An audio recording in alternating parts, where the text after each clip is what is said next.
Hey everyone, welcome back to Analytics for Beginners. Today, we are building a simple daily sales tracker in Excel, perfect for shop owners and retail beginners. Let's go. Open a new Excel workbook. We'll create everything in one sheet. You can expand later. I have linked the practice file in the description and in the comment if you want the final output only. In row 3, let's type our headers. Date, type, item, quantity, price, amount, payments, staff, notes. This will organize all our sales data. Now for efficiency, under type, we'll create a drop-down list to avoid errors. First, let's create the value sales retail. Now click in cell 4. Go to the data tab, data validation. Select the list, source value.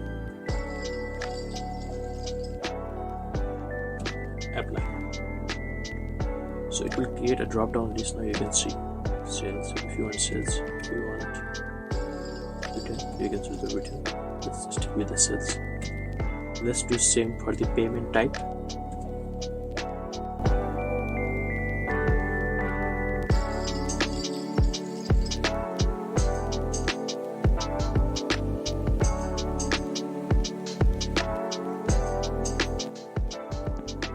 If you want to use emojis, grab the practice file for that. We will skip it here to keep things simple for beginners.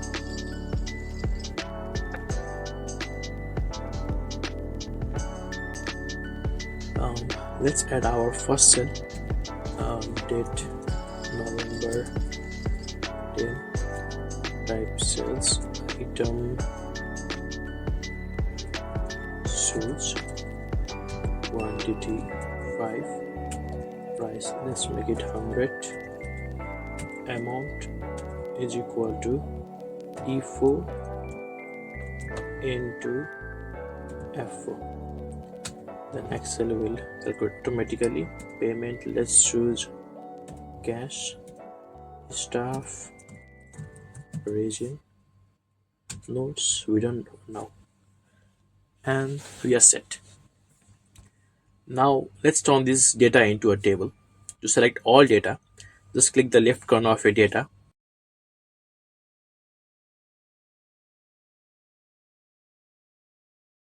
and drag it till where you want, or just click inside a cell and press Ctrl+A. Go to Insert tab, click Table, OK.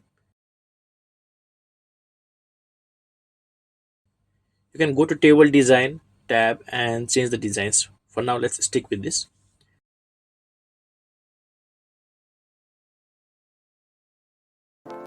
Now it automatically expands when you add new rows below, keeping all formatting and formulas. Let's add more sample data, some sales, some returns.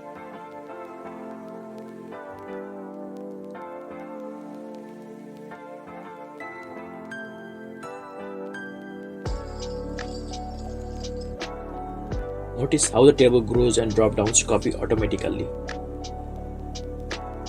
That's the beauty of Excel tables.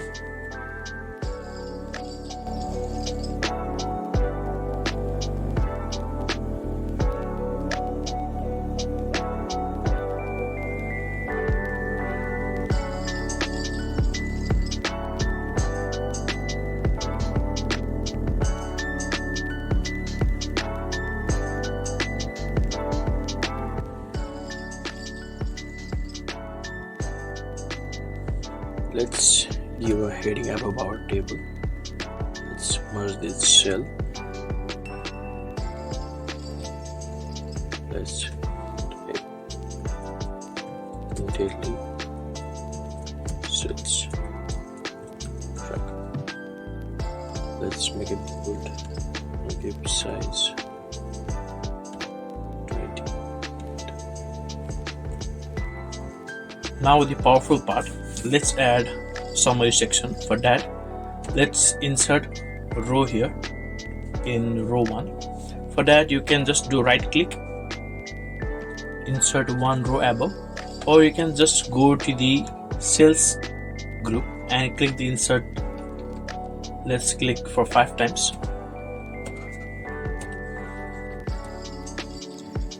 Let's give some name.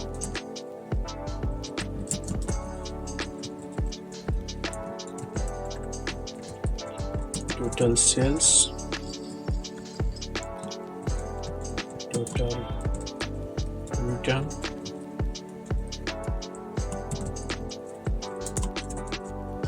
net sales,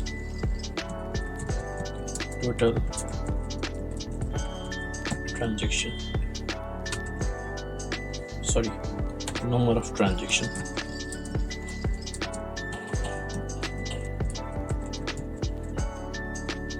Before diving deep, let me explain you about a formula named SUMIF. It is basically a command you give Excel to add numbers only if your condition is met. Let's learn it from an example. Suppose you run a fruit shop and want to know just how much money you made from selling apples while ignoring all of the fruits. You would use SUMIF to add up only the apple sales. Let's take our sales data as an apple. We have 2 data sets for sales and return. So in order to find total sales, we would use SUMIF function.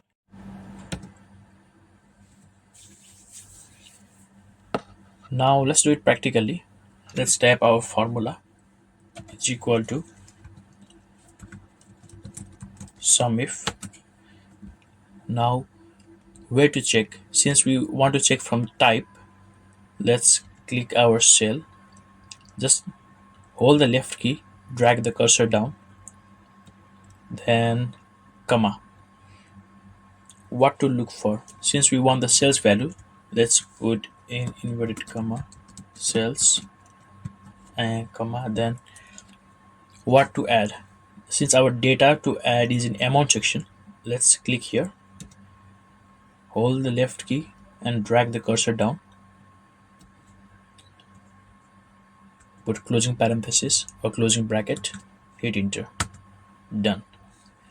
So from this data, the total sales is 1600. Let's do again for the total return is equal to SUMIF. We can hold, like for example, for selecting the cell, we can just click and drag the cursor down, or also we can just name the cell range. For example, since our data is here, C11, let's say from C11 is to C15. So another method of selecting the cells are like this, just naming the cell range, and here what to find. So we need to find the return and what to add. Again, the amount value from G11 to G15.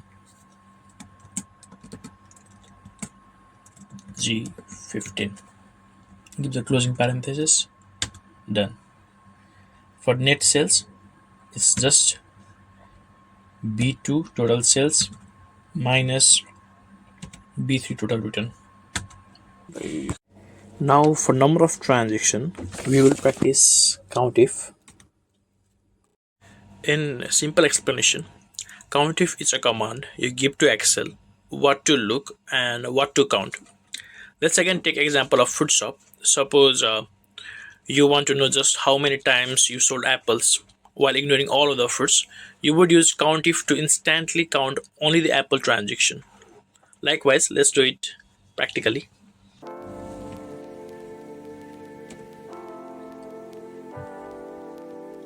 So let's type our value is equal to COUNTIF open parenthesis, where to look. Since our sales values in type section, or type column. Just click it, hold the left key, drag the cursor down, comma, what to count. Since we want to count the sales value, just type sales. Done. As you can see, the sales is 3 times, so the number of transactions is also 3 times. Let's do some formatting here. Let's select all, make it bold. Let's give classics always so ribbon. Let's make it 20. There's 16. Let's increase the cell range. Let's make it 14. Let's make the return value red. Let's give the border all and a big border.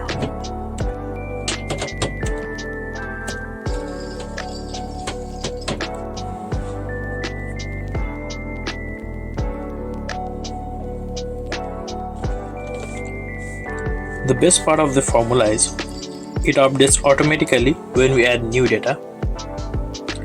Let's have a try. Let's add some random sales and return values.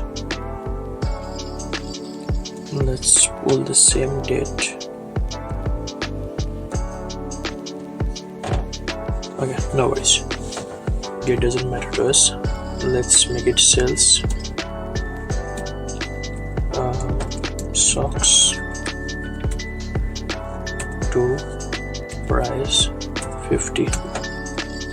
Notice how the formulas and the drop downs automatically comes with the extent of table length. Let's make it cash. Shahrukh. Let's give the sales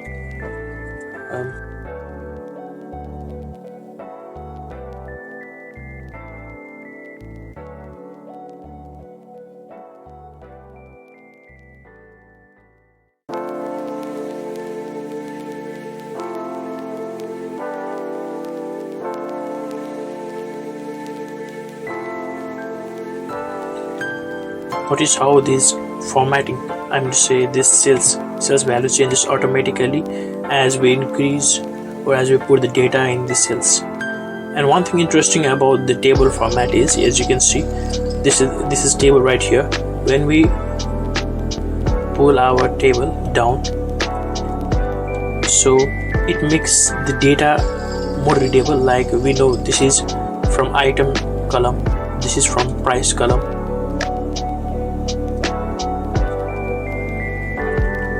Let's make this red again.